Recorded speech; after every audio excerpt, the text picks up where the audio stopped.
Robby, what's on your radar? So even Vladimir Putin, who is currently waging an unjust war of aggression against Ukraine, even Putin finds himself distracted by the culture war, or so it seems. In a televised speech on Friday, the authoritarian Russian president criticized the West for engaging in cancel culture against the Russian people.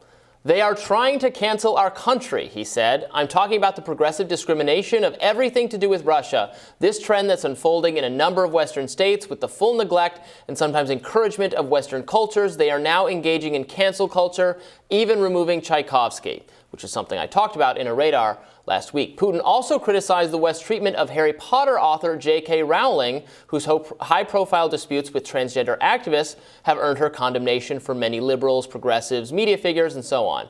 Even the broader Harry Potter fandom, actually. Warner Brothers has appeared to distance itself from J.K. Rowling, declining to include the franchise's creator in the recent 20th anniversary HBO special. So Putin weighed in. Take a listen.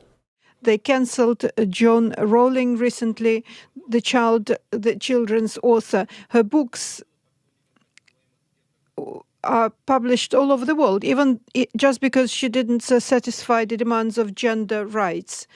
So, look, it's odd. I think it's odd to listen to Putin fretting about a fabulously wealthy author of children's books catching flack for her public statements at the same time that he is invading a country, destroying its cities, and murdering its people. As if the cancellation of Rowling, which, look, in my view, is indeed unfair and bad, is somehow a justification for Russia's violent aggression. To use a metaphor that feels appropriate, this would be like Voldemort complaining about the declining quality of the meals at Hogwarts while sending his army there to kill everyone, as he does in the final book.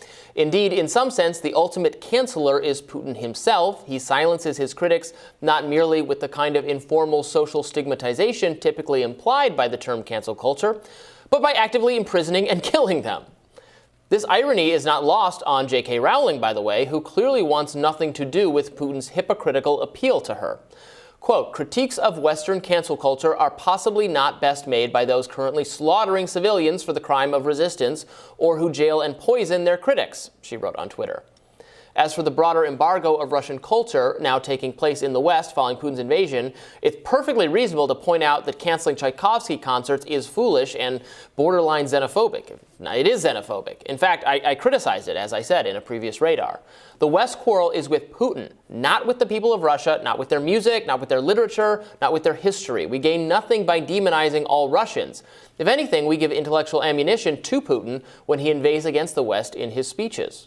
Now, there's plenty to criticize with respect to how various governments, organizations, and private citizens are cracking down on Russian media outlets, punishing Russian composers, and in general engaging in performative denunciation. Similarly, the public effort to hold Rowling accountable for her views on gender issues has also taken a sinister turn, most notably with the New York Times running a bizarre ad campaign in a Washington, D.C. metro station that asked commuters to envision Harry Potter without its creator. None of those decisions are as morally deficient, however, as Putin's war in Ukraine, nor do they begin to justify his actions. Cancel culture is bad, very bad. Putin is not a victim of it, and widespread destruction and murder are worse. So everybody's going to be saying, read another book, Robby.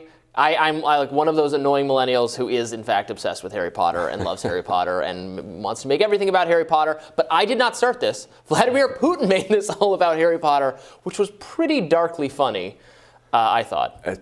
Pretty wild. The overlap between Putin's politics and Robby's radars. It's the horseshoe. You've got national Bolshevism and the anti-cancel culture. It's amazing. It's amazing. It's psychedelic. It's like, what on earth is happening here? But this, and look, I think how J.K. Rowling is being treated by many in the media and other people is not great. You know, I'm not sure I necessarily agree with all of her views on the transgender community. I might agree with some of them. I have certainly quarreled with activists on behalf of trans issues before. I know you have as well. But setting all that aside, I love the books, and I like her for creating them, and I think we should be able to separate these things. That's not something anyone believes in doing. And I found this ad on the DC Metro. Mm-hmm. I saw it on the Metro. It was weird. It was an ad by the New York Times that was depicting, I think, a transgender person or a gender ambiguous person, maybe a non-gendered person, and that person was fantasizing about the world of Harry Potter without J.K. Rowling or something, which is very, Like, actually, to take it back now to Putin, that's some kind of Soviet, like, erasing people from the photographs Taking kind of Trotsky stuff. right out of the photo. Yeah. No, and it's also such a weird way of thinking about the world. It's sort of like, the parallel would be like imagining the ACLU, but it doesn't do the free speech thing. Right. Like, Ugh. like, Yeah. but actually, they can go about and try to make that happen. Unfortunately, we're imagining the future of Is the there? ACLU. I mean, is there a culture clash here that Putin is tapping into? That, like, because he is, extremely homophobic. Like the laws in Russia around, around LGBT rights are Certainly. like draconian, like centuries old draconian.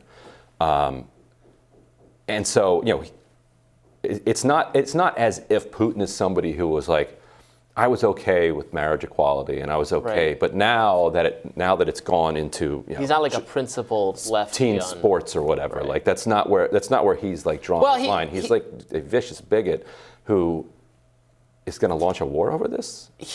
I think he's just finding, criticize the thing your enemies are doing that is the easiest to criticize, that is the easiest to make fun of.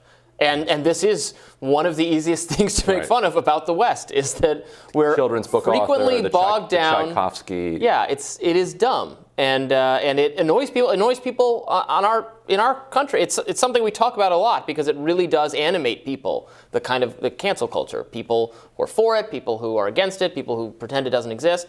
Yeah, it's something we talk about a lot. So I guess it makes sense that Putin would use that as the West is no good. See what they're doing to people that actually does animate people. Rowling's point is obviously an easy one to make, but couldn't be more true. Like, this is a guy who poisons and assassinates journalists, and who just this weekend shut down two of the remaining kind of remote, somewhat free Russian press outlets.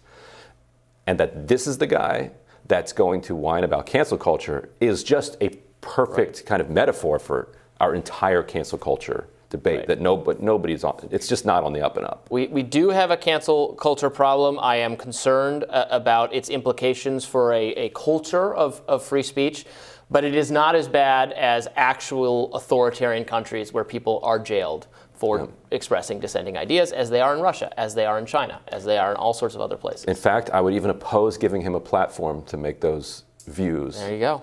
To make those comments if Vassar invited him or whatever. I'd say, you know what? Yes, deplatform this guy until If Vassar invited war. Putin to until the war was no, I'd say he should speak at Vassar. Speak at Vassar? Yeah.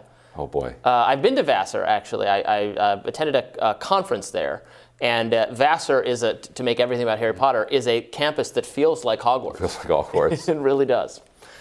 All right, enough Harry Potter silliness for now. Can't promise anything in the next segment. It might come back. But our rising panel will join us as well. Stick around.